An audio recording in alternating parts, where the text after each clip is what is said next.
Прво бугарите да добијат гаранции во македонскиот устав, потоа поддршка за европската перспектива на Македонија. Бугарскиот премиер Кирил Петков ја постави позицијата на Софија кон Скопје. Вели, ја поддржува евроинтеграцијата и на Македонија и на Албанија, но прво има други проблеми за решавање. Постојат одредени работи што треба прво да се решат, како што е почитувањето на правата на бугарите во Македонија, со гаранции во рамките на уставот. Имаме плани многу добра комуникација со македонската влада и се надеваме дека брзо ќе одиме напред. Македонскиот премиер не открива детали од преговорите. Разговорите се воделе на ниво на двете министерства за надворешни работи, а јавноста ќе го дознае исходот кога ќе биде ставен на официјален документ, прифатлив за двете страни. За Ковачевски, соработката со Бугарија е унапредена, а лошите односи биле резултат на поединци.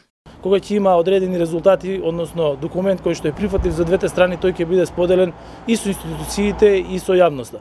Со тоа сметам дека односите помеѓу Република Бугарија и Република Северна Македонија се унапредени во однос на тоа што беа претходно, дека нивото на комуникација помеѓу официјалните политичари и помеѓу официјалните институции е унапредено и навистина се одвива на ниво на европски вредности.